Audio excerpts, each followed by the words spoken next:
this English lesson, I wanted to help you learn the English phrase to dumb down.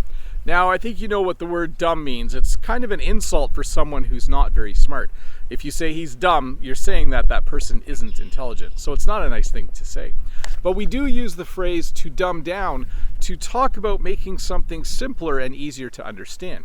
Think about it this way. Sometimes you read a book and it's a really good book and it's very complex and a little bit hard to understand, and then they make it into a movie and then they dumb down the story a little bit so it's easier for people to understand.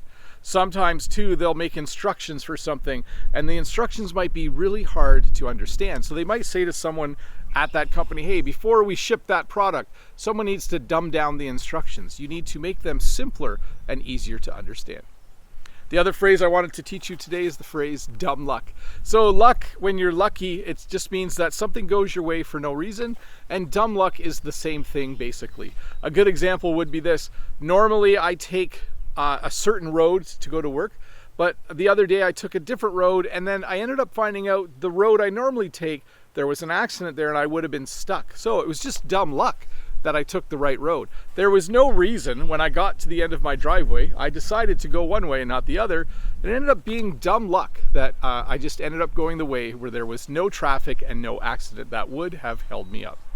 So to review, when you dumb down something, when you are going to dumb something down, it means you're going to make it simpler and easier to understand. And when you have dumb luck, it just means that things went your way for some reason, usually just because you got a little bit lucky. But hey, let's look at a comment from a previous video. This comment is from Gil. Thanks, Bob. I like lilac. In Russian, we call it a bush, not a tree. Could you tell me what you call the color of that cat of yours in Canadian English, ginger or red? My response, we also sometimes call it a bush, lilac tree, lilac bush. I think it depends on how tall it is. Also, we would say it is an orange cat. So yeah, technically the lilac trees that I showed you in the last video, technically I think they would be a lilac bush.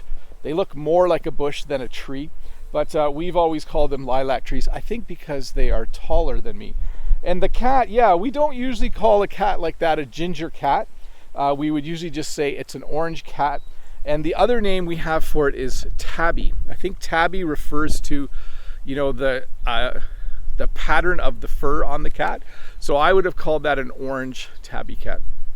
Hey, an interesting thing is happening at work. For some reason, we're trying to figure out how we used to do all kinds of things in May and in June. Last year in May and June, we were learning from home.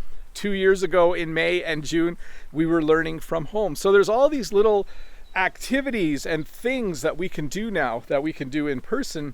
And as a staff, as teachers, we're trying to figure out how we used to do certain things. I was in a meeting this morning where a lot of people were saying, well, how did we do it 3 years ago, the last time we did it? Or how did we do it 3 years ago? Who was in charge back then and who organized it? So I'm sure similar things are happening for you. If you work at a school or at your place of business, there are things that we're able to do now because COVID seems to be going slowly away. I don't think it's totally gone yet. And sometimes you end up sitting around asking each other, well, how did we used to do it? Who was in charge last time? Did anyone take notes? And thankfully, usually we do have notes on everything. That's where the using computers is really awesome. You can go back and find out how you did it the last time. Anyways, thanks for watching. See you in a couple days with another short English lesson. Bye.